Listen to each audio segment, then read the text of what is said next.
कि वीर की एक बूंद भी स्खलित हो जाए तो महागर्त में गिर रहे हो, बड़ी जीवन ऊर्जा नष्ट हो रही है। हिंदू मानते हैं कि 40 दिन में भोजन करने से एक बूंद वीर ही बनता है। सरासर असत्य, झूठ बात है, उसमें रत्ती भर भी सच्चाई नहीं। लेकिन बच्चों को डराने के लिए ईजाद की गई है, और बच्चे डरते हैं वो तो ठीक है, बूढ़े भी डरते हैं। एक साधारण पुरुष 70 वर्ष के जीवन में कोई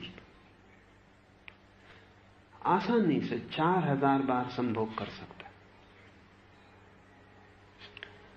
प्रत्येक संभोग में कोई 1 करोड़ से लेकर 10 करोड़ तक वीर्याणु स्खलित होते। एक शरीर के भीतर इतने वीर्याणु हैं कि अगर प्रत्येक वीर्याणु गर्भस्थ हो जाए तो इस पृथ्वी पर जितनी जनसंख्या है वो एक जोड़े से पैदा हो सकती। 4 अरब व्यक्ति एक स्त्री और एक पुरुष से पैदा हो सकते। और ये जो वीर्य है ये कोई आपके भीतर संचित संपदा नहीं है कि रखा हुआ है, इसमें से कुछ निकल गया तो कुछ कम हो जाएगा। ये वीर्य प्रतिपल पैदा हो रहा है। शरीर श्वास ले रहा है, भोजन कर रहा है, व्यायाम कर रहा है, ये वीर्य पैदा हो रहा है। और आप हैरान होंगे कि जो आधुनिक खोजें हैं चिकित्सा शास्त्र की वो बड़ी भिन्न है, विपरीत है। वो कहती हैं जो व्यक्ति जितना वीर्य का उपयोग करेगा उतने ज्यादा दिन तक पुंसत्व उसमें शेष रहेगा। जो जितने जल्दी भय से बंद कर देगा वीर्य का उपयोग या संभोग, उतने जल्दी उसका वीर्य खो जाएगा। क्योंकि जब तुम वीर्य का उपयोग करते हो तो तुम्हारे पूरे शरीर को फिर वीर्य पैदा करने की क्रिया में संलग्न होना पड़ता है। जब तुम वीर्य का उपयोग नहीं करते तो शरीर को संलग्न नहीं होना पड़ता। धीरे धीरे शरीर की क्षमता वीर्य को पैदा करने की कम हो जाती। ये बहुत उल्टा दिखाई पड़ेगा।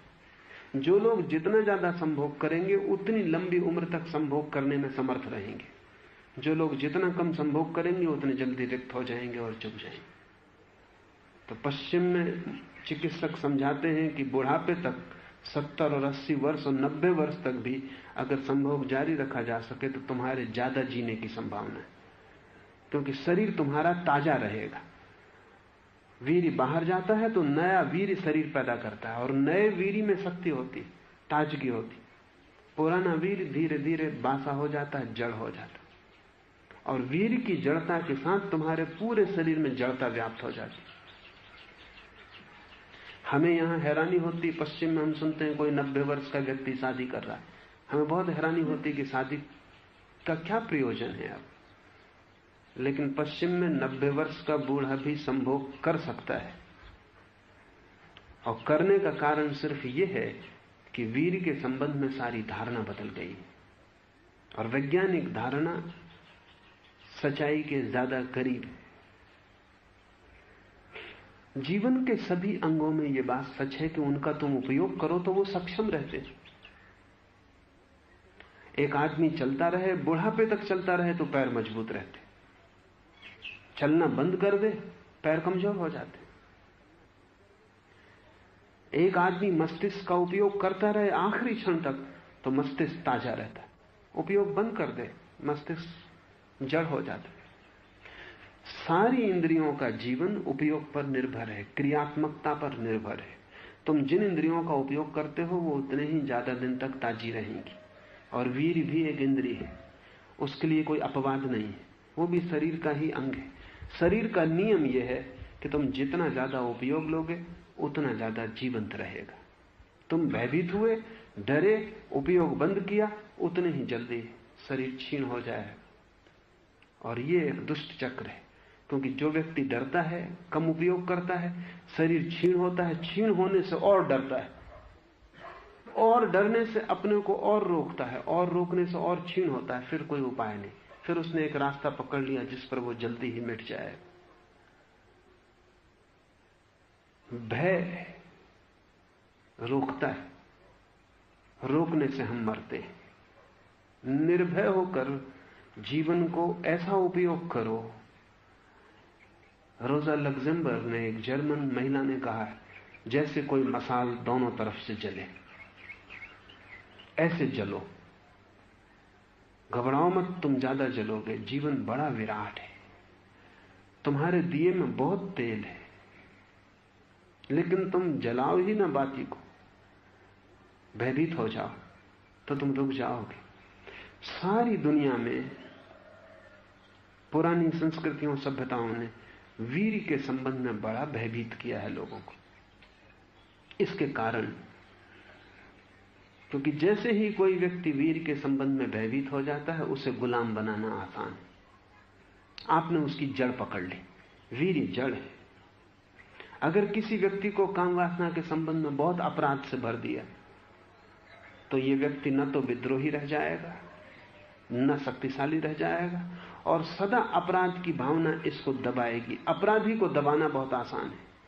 तो राज्य भी चाहता है कि आप अपराध अनुभव करें, समाज भी चाहता है, सभी जिनके हाथ में सत्ता है चाहते हैं कि प्रत्येक व्यक्ति जो पैदा हो वो भयभीत रहे। भयभीत रहे तो उसकी मालिकियत की जा सकती, उसका मालिक हुआ जा सकता। निर्भय हो जाए तो वो सब बंधन तोड़ देगा, सब रास्ते, वो स्वतंत्रता से जिएगा, विद्रोही हो जाएगा। तो बचपन से हम बच्चों को सिखाते हैं कि वीर का स्खलन न हो जाए, संभालना। वीर के संबंध में हम कंजूसी सिखाते, और इसको हम ब्रह्मचर्य कहते हैं। ये ब्रह्मचर्य नहीं है, कृपणता ब्रह्मचर्य नहीं है। और न वीर को जबरदस्ती रोक लेने से ब्रह्मचर्य का कोई संबंध है। ब्रह्मचर्य तो एक ऐसे आनंद की घटना है जब आपका अस्तित्व के साथ संभोग शुरू हो गया, और इसलिए व्यक्ति के साथ संभोग की कोई जरूरत नहीं रह जाती। ये जरा कठिन है समझना, और अगर मैं कहूं तो बहुत बेचैनी होगी। संत वैसा व्यक्ति है जिसका अस्तित्व के साथ संभोग शुरू हो गया। वहां कोयल कूकती है तो उसका पूरा शरीर संभोग के आनंद को अनुभव करता है।